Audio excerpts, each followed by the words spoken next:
各位朋友，大家好，今天是2020年12月30号，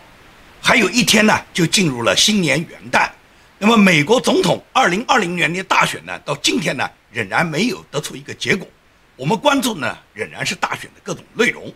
昨天呢，美国呢一个著名的盖洛普的调查，这个民意调查，在这个民意调查上面，川普总统首次战胜了奥巴马。奥巴马呢，连续12年在盖洛普民调里面呢领先，成为美国最喜欢、最尊重的男士。那么这次川普总统在2020年当选了盖洛普民调里面美国最喜欢、最尊敬的男士。那么川普总统为什么能够得到这样的民意呢？所以我相信盖洛普的调查呢，大家都知道，这是美国最权威的调查。也就是如果没有那么多人喜欢川普，为什么盖洛普的调查川普能够排在第一？那么过去为什么奥巴马一直排在第一呢？毫无疑问来讲，大家都知道，美国的这个左派媒体啊，长期以来对奥巴马和对民主党这些人士的宣传呢，它已经是颠倒是非的宣传。而且呢，整个社会，尤其是媒体呢，它会掀起一个左派思潮，也就是绝大部分时间是左派的媒体在控制到人们的思维。很多普通的美国民众，他们如果上媒体去看，那么都是歌颂奥巴马的，都是说民主党怎么好的，都是那些讥讽川普的语调。所以川普被抹黑，是从他上一次2016年大选之前就已经一直是处于被抹黑的状态。他执政这4年，基本上左派媒体是逢川必反，不管川普做什么事，他做的正确的也要反，他做的错误的也要反。所以说，川普是在所有的反对声中度完了他第一个任期的。而在这个第一个任期结束之后，尽管美国有7500万民众支持川普总统，支持他连任，但是呢，这个大选呢，居然产生了什么这么一个荒唐的结果？在全美3000多个县里面，川普总统赢得了2500个县，而拜登只赢得了400多个县。这赢得了400多个县的拜登，居然比那个赢得了2500多个的川普要多出几百万张票，拜登反而是当选了。你觉得这个数据你能相信吗？全美国登记的选民一共是1.33亿，川普一个人就获得了7500万选民，那余下来的全部给拜登也只有5000多万啊，到哪里来的那个8000多万呢？那多出来的那3000万都是从哪里冒出来的呢？没有人回答你这个问题，也没有人跟你解释这个问题。所有的左派媒体只告诉你拜登当选了。那么拜登是不是就当选了呢？那么多舞弊的证据，那么多大选里面冒出来的，我们都看到的这些铁的这些事实，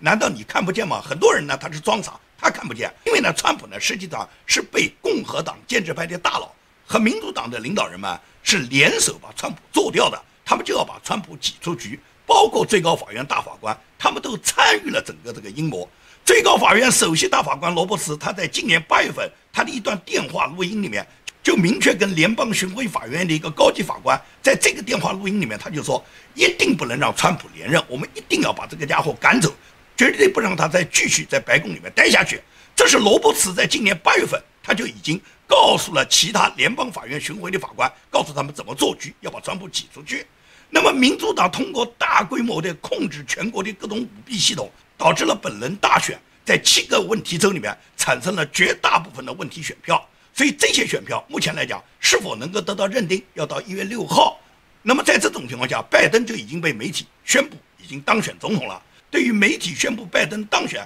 民主党是大欢其呼，而共和党呢，共和党的建制派大佬，也就是麦康奈尔，他突然背后插了川普总统一刀，他现在跳出来承认了拜登当选，承认了贺锦丽当选，而且麦康奈尔自从他投靠民主党，公开宣称跟川普决裂之后，他做事情是变本加厉的。无论川普总统现在在美国想推行什么治国的国策，他都是表示反对的，他都是跟民主党沆瀣一气。包括明年2021年度的国防法案，这个国防法案川普总统已经否决了，但是呢，麦康奈尔和民主党少数党领袖苏木就说过，一定是要否决掉川普的否决，然后让这个臭名昭著的国防法案，按川普讲是非常糟糕的国防法案，因为这个国防法案里面根本就没有否决230条嘛，他们也一定要把这个法案通过。所以呢，麦康奈尔现在做的事情呢，麦康奈尔是绝对是执行的中共的指令的。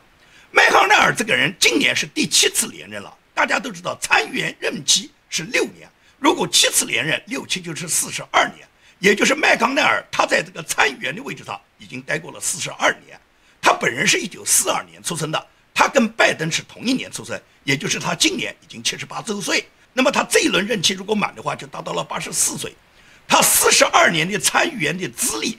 加上他多次出任共和党多数党的领袖，所以说他已经成为共和党建制派的大佬最主要的领导人物之一。他是代表肯塔基州的，在肯塔基州像他这样出任参议员的领袖，这是第二个人。那么麦康奈尔他在党内形成的这个地位，毫无疑问来讲，作为川普总统一直是尊重他的，所以说任命他老婆赵小兰为交通部部长，毫无疑问来讲，也是川普总统给麦康奈尔送了一个顺水人情。也就是川普总统看到了赵小兰曾经担任过布什总统内阁里面的劳工部部长，因此呢，在本届内阁里面，他也让赵小兰担任了交通部部长，是发挥赵小兰他曾经在内阁里面出任高级官员里面他个人的一些优势，这是从他的才干上来讲。因为大家都知道，一个内阁里面呢，必然要配备一些女性官员，也会配备一些少数族裔。那么赵小兰呢，都符合，既是华裔，在美国来讲是少数族裔，同时也是女性官员。这样，川普总统呢安排赵小兰这个职务，从内阁官员里面，他这个配比上来讲，也有一定的政治正确性。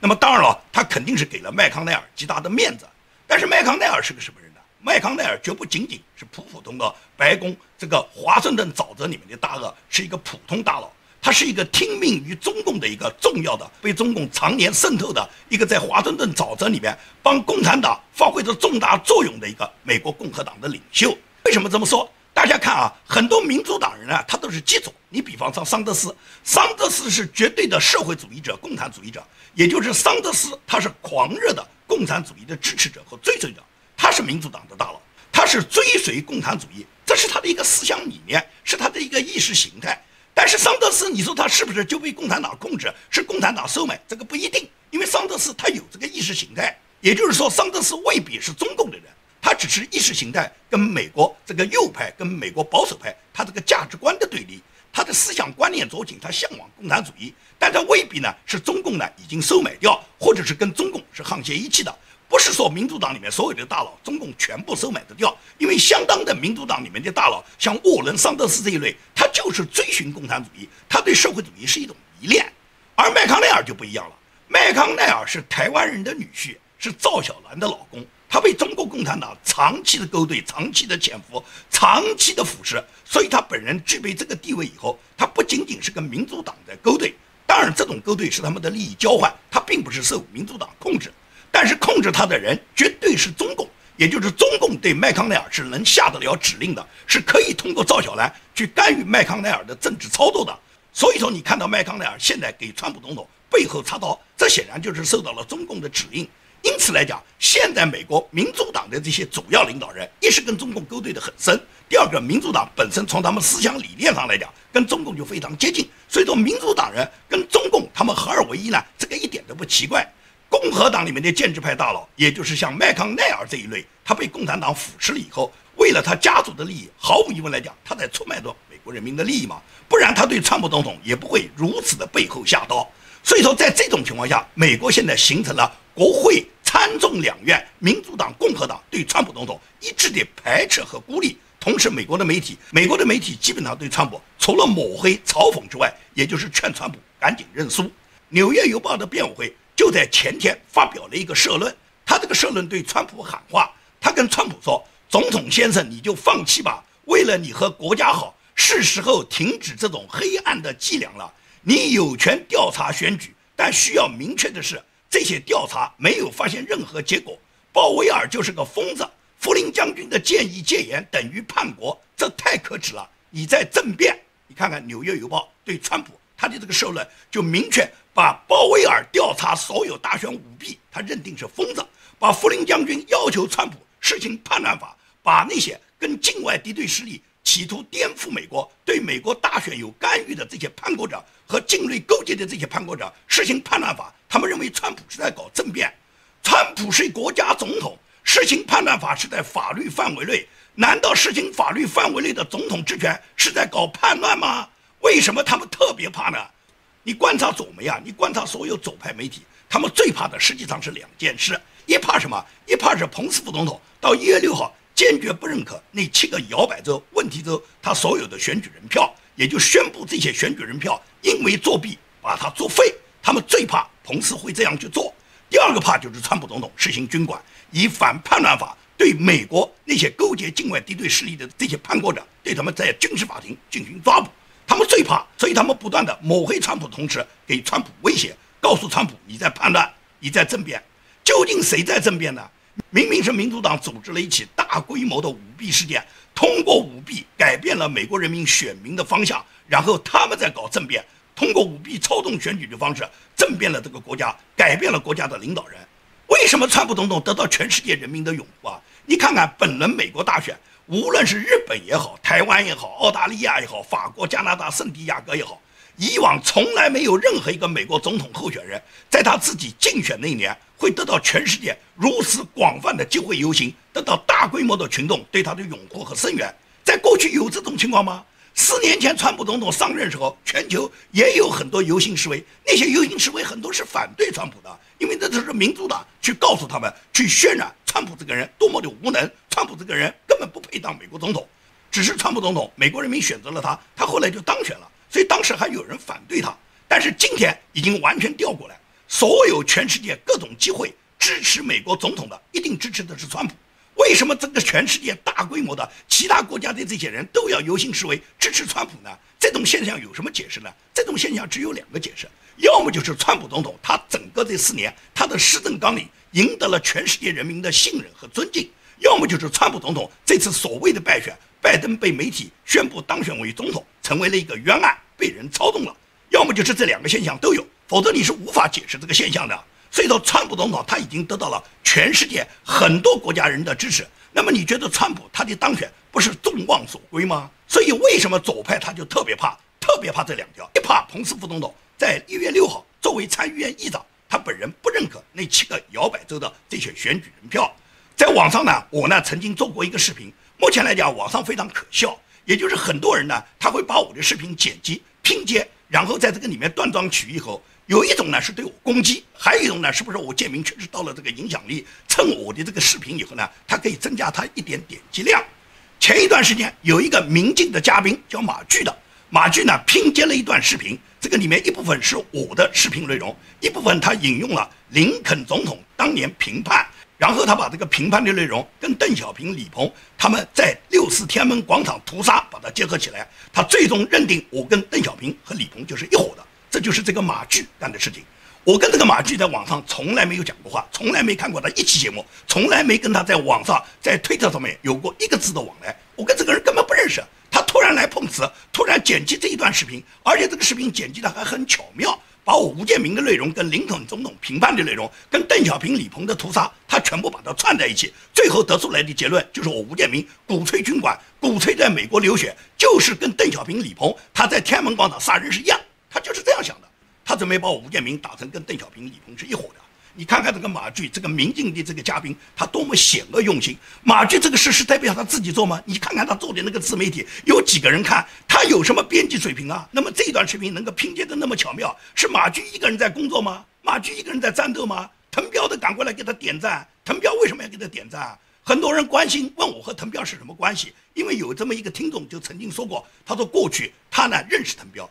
在北京时候跟他跟徐志勇都有过往来，所以他对滕彪一直很尊敬。后来在国外他看到滕彪有些事情他看不下去，他对滕彪呢发表了一个他自己对滕彪表示言论不满的一个帖子。那么那个帖子呢是前几年发的，当时我看到以后呢，我呢就在这个帖子下留言，仗义直言，为滕彪呢做了很多辩解。当时这个人呢心里面很不舒服。那么这2天他看到滕彪又是转发那些污蔑抹黑我的帖子，又是看到滕彪去点赞那些断章取义我的视频的这些帖子，所以他就很不明白，他觉得你建明老师跟滕彪是朋友啊，你每次都仗义直言挺他，他为什么每次都要来打击和污蔑你呢？我就跟他做了解释，我跟滕彪这个人呢是认识，没有什么深交，只是在我们交往的过程中，我们彼此都十分尊重，我非常珍惜和他之间的友谊，在网上也好，在网下也好，在任何场合我都是维护滕彪的正面形象的。但是后来滕彪变了，滕彪呢他疯狂地咒骂川普，他完全是反对川普。那么他反对川普是他的权利了，我这个人绝对不会因为你支持川普还是支持拜登，你反对川普还是反对拜登，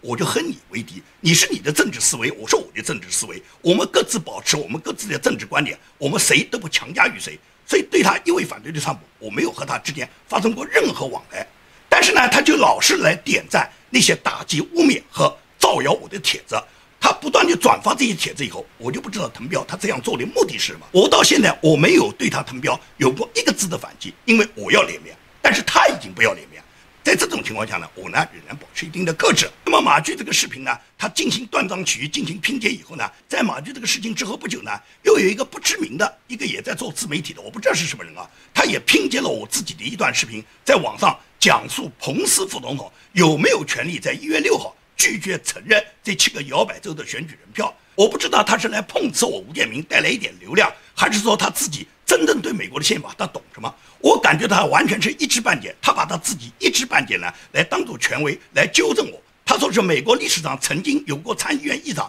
当时的副总统不同意某一次大选的结果，那个副总统那一次就没有参加这个最终的这个国会认证，由其他的参议院的领袖来代替了他的角色，来最终宣布了那届总统的当选。这个话你看看好像没讲错，历史上是有这样的事，但他是那一届副总统没有参与啊，你凭什么认定彭斯副总统在今年1月6号也不参与呢？彭斯也会临阵脱逃呢？他所以说就是挖这个坑，自己呢一知半解，故意呢把历史上的事情套到今年的事情。你拿什么理由认定彭斯副总统今年1月6号他本人就不参加认证？你拿什么认定彭斯副总统仅仅是个开票的，仅仅是计算所有选票里面的数字，然后就宣布谁当选，只是一个撕票员？作为议长，他没有权利认证这些选票吗？对你7个问题州的选票，彭斯有没有权利拒绝承认呢？如果彭斯拒绝承认，那么只有2种结果，我们大家都已经分析得到。一种结果就是这7个州的选票全部作废，那么按照议会选举的方式，1州1票来选举新的总统，那么川普总统毫无疑问当选了。这种方式呢，民主党肯定不愿意接受，因为大家都知道明摆着失败了嘛，彭斯只要不承认，川普就当选了嘛。还有一种情况就是这7个州所有的选民大家重新选举。重新选举，我觉得是2党都能接受的方案，也就是民主党认为这7个州的选票应该归拜登，而共和党认为这7个州的选票有舞弊，其实应当归川普。那么究竟归川普还是归拜登？让这7个州的选民重新选一次嘛？这次选就手工计票，就是2党的监票员共同监督每一张选票，保证每一张选票都是合法的，让合法的公民，让这7个州合法的公民、合法的选票，最终得出一个合法的选举结果。然后谁获得了这7个州的选举人票，谁达到了270张票，谁肯定就当选，这不是最简单的结果吗？当天选举，当天就可以开票，这种事情对美国很难吗？美国组织了几十场总统大选了，难道这7个州的选举当天选举当天开票，这很难做到吗？只是看我们有没有下决心去排除这些舞弊的现象，我们能够还美国人民一个选举公平。如果这样做，我觉得完全可以做到，也完全可以在1月20号之前就诞生这个选举结果。很难吗？只要彭斯能够坚持做到。至于彭斯能不能做到，现在呢我们不好讲，因为网上我们看到一些报道，形势不是很乐观的。我昨天看到一则新闻，是说《政治时报》引用以色列的消息，说彭斯将在1月6日之后主持了国会认证总统选举之后，然后他就准备前往以色列旅行2周。在这个期间出去旅行呢，我就有点担心了。也就是说，我们就可以揣摩彭斯副总统在1月6号他做出什么行动，然后他要出去旅行2周，我们就算这个消息是真的。如果彭斯副总统他是认证所有的这次选举人票不合格、舞弊选票，坚决的退回，重新选举，或者是议会选举1州1票选举总统，那么在这个时候仍然还要进行到这么一个环节，就是议会认证。同样作为议长，他本人是一定要参与的，所以说他本人必须留在美国。因此呢，出去旅行2周，显然这个计划就办不成了。所以说呢，作为第一种选项，彭斯是必须要留在美国国内的。第2种选项就是彭斯复苏跌软，到了那天就认证拜登当选了，然后认证完了以后，第2天就飞以色列了，然后半个月都不回来，新的总统在1月20号宣誓就职以后，他再回到美国，这种情况是可能发生的。那么所以说，彭斯旅行2周的消息，如果是事实，那么只有这2种分析，那么很可能未必有2周旅行的这种说法，因为这毕竟是一个政治杂志登出来的新闻，也有可能完全是假新闻，也有可能是彭斯副总统的团队故意放出来的假新闻。现在呢，在这种问题上我们都不好说，因为目前来讲，美国的大选已经走到白热化，各种阴谋论都有。现在呢，我们不能够被这些阴谋论所困缚，我们自己要能擦亮眼睛，我们自己要有一个独立判断的立场。那么彭斯如果顶不住怎么办呢？彭斯顶不住也很正常啊，你不可能把所有的压力让彭斯一个人扛，也不可能把决定总统这么大的争议的事情让彭斯一个人他来顶住。所以说我们对彭斯虽然有期待，但是如果彭斯选择退缩，彭斯最终选择拜登的所有选举人票就有效，就宣布拜登当选，这彭斯他顶不住，这我们大家也不要太为难他，因为任何一个人在自己的政治关头都是有自己的政治操守和政治选择的。我们期待彭斯能够做出明确的选择，但是我们不要把这种希望放得过大，也就是彭斯如果退缩，我们也觉得可以理解。那么川普总统会怎么想呢？川普总统现在只能是尽人事听天命，因为我刚才说过，左派最怕的是两条，一条是最怕彭斯副总统在1月6号国会认证的时候坚决不认可这7个摇摆州的选票，也就导致本轮大选最终要产生另外一个结果，这是他们很怕的一条结果。但是这个结果未必会出现。第二个就是怕川普总统启动反叛乱法，抓捕那些跟境外敌对势力勾结的，企图颠覆美国国家制度的那些叛国者，由军事法庭对他们进行审判。那么这样做毫无疑问来讲，立马就可以平判。问题是川普总统他即使是有心要做这件事，也不一定有利。为什么呢？背叛川普总统的人都太多了。如果连彭斯副总统都不能坚持原则，那么你觉得川普总统的盟友还有多少是可以得到依靠的呢？如果川普总统没有一批可以紧紧依靠的盟友帮助他一起去评判的话，凭他一己之力要想冲破共和党、民主党和所有华盛顿白宫这么大的一个行政系统里面这个沼泽密布的所有层层大网，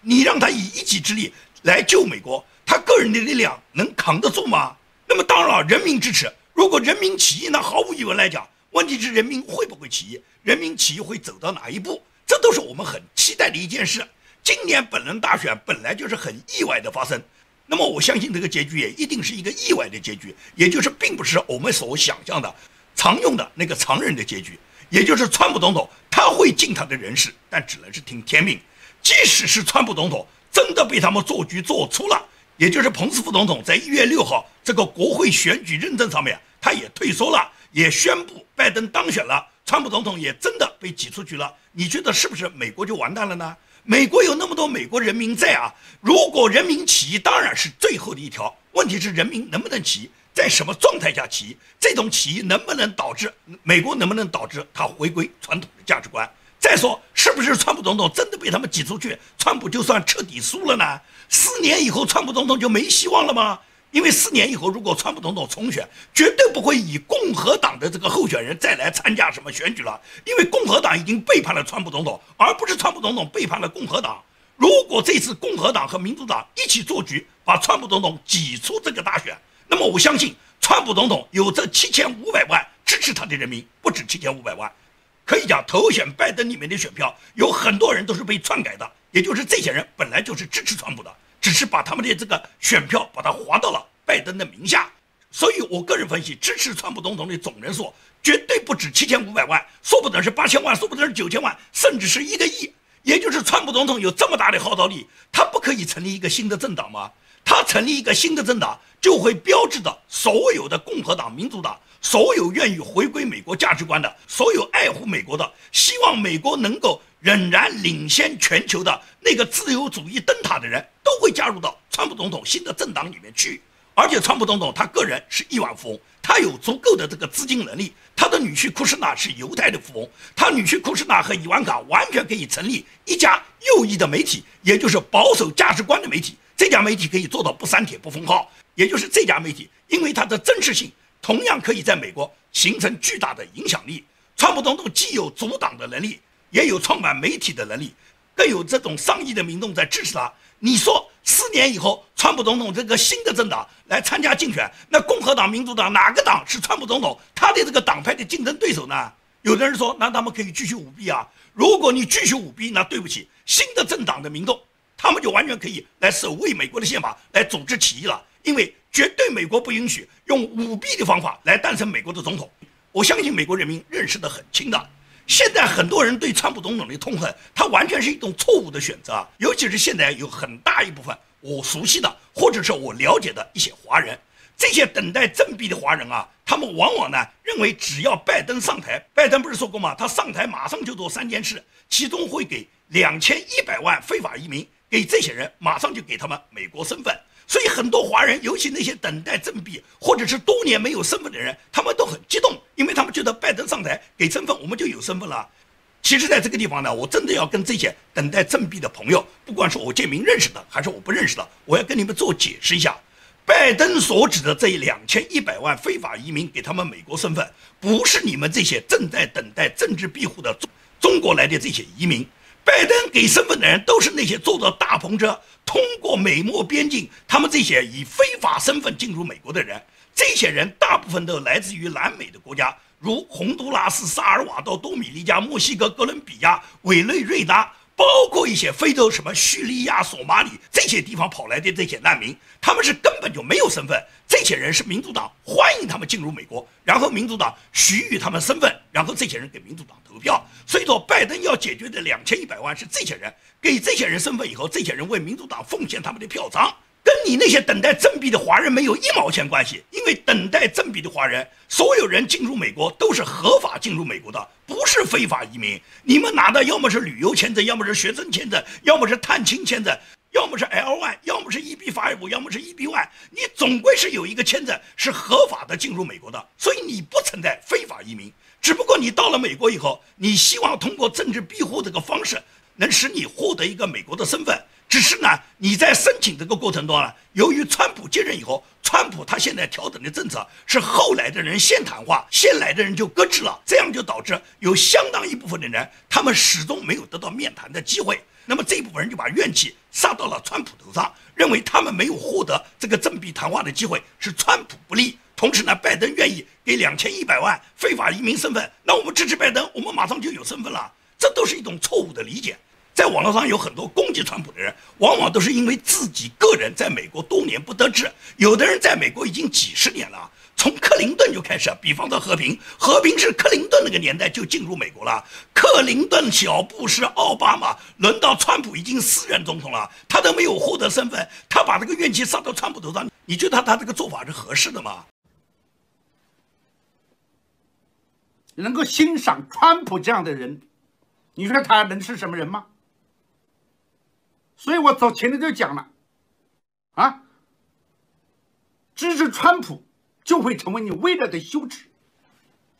可以讲有很多人在网上污蔑和攻击我，我呢很少去解释。比方说有的人在网上就晒过我的微信，说是他因为加过我的微信在国内就被国保核查了。我不知道你讲的话你想表达什么，是因为你加了我微信，国保找你核查，你想证明吴建民是一个中共的反对人物，由于吴建民坚决反共，所以你跟吴建民加了微信，你跟吴建民有联系的话，那么国保找你核查，那就证明我吴建民是共产党的反对人士。还是说你想表达，因为你加了我的微信，我就出卖了你，所以说呢，共产党就找到了你，就抓捕了你。你想表达这个意思吗？我有微信我就出卖你了吗？你在微信上跟我讲过一句话吗？有人说我有微信了，有支付宝了，有微信有支付宝有什么不正常啊？这几年从中国大陆出来的人，有谁没有微信？有谁没有支付宝？有微信有支付宝就代表是共产党的人，就代表是共产党到美国当特务，就代表是共产党的特务通过微信通过支付宝在美国办事的嘛？你拿出证据来啊！如果你用这种方法来抹黑，我只能讲你这个办法太 low 了。因为你说我如果有微信，那么你有微信，你是不是共产党派出来的特务？你有支付宝，你是不是用微信和支付宝就证明是共产党的人啊？如果你用这种方法，你觉得能抹黑别人，实际上你反过来就证明你是共产党的人了。因此，在网上很多对我这种污蔑、转发帖子、对我攻击，我原则上是不会去理睬他们的。尤其是对我认识的人，无论这个人跟我之间有什么观点不同，我一直是认为，你支持拜登也好，你支持川普也好，我支持川普也好，我支持拜登也好，这都是我们各自政治观点的不同。你不要强加于我，我也不强加于你。你可以攻击拜登，你也可以攻击川普。但是你攻击川普的支持者，你突然把矛头转向这个民主阵营，你突然把矛头转向跟你观点不一致的人，那我就认为你是共产党的人。因为共产党最喜欢在华人里面挑拨是非，让你们搞不清谁黑谁白，谁都是错的，谁都是坏蛋，没有一个好人。所以说呢，像这样的人，尤其是那些攻击谁的粉的人，我觉得这种人很无聊。你要攻击川普，你去攻击川普；你要攻击拜登，你去攻击拜登。你攻击川普或者攻击拜登的支持者，你是别有用心。所以说，一般来说，我的同道也好，或者是名人士也好，或者是那些反共异人士也好，我很少和他们之间发生口角，我从来不随便去评判谁，我也从来不去辱骂谁。谁辱骂了我，一般来说我就拉黑了事。那些我熟悉的朋友呢，我一般不拉黑，因为呢，总觉得大家曾经认识，都有个面子。但是有的人不要脸的，那我就只能拉黑。比方说希诺，希诺就是这样的人，他不但是攻击我，而且他拿我的帖子在里面横生枝节，在里面造谣污蔑。所以希诺呢，我一句话没跟他多讲，我就直接把他拉黑了。像这种人，他不配认识我，所以就这么简单。你支持你的人，我支持我的人，你愿意支持谁支持谁，我愿意支持谁支持谁，我们都没有必要去强加我们的观点给对方。不是说我支持谁你就必须要跟着我来，我也不会去打击你的支持，你愿意支持你去支持了，我只会评价你支持的人物和我支持的人物。比方说我评论拜登，比方说我评论川普。作为我一个政治评论频道，作为我一个时评人员，我评论美国的政治人物、中国的政治人物是理所当然的。你不喜欢你就别看我的频道，但是你来辱骂和打击我，我只能讲你这种人我看不起，我拉黑了事。好，今天的节目呢就跟大家做到这里，谢谢大家。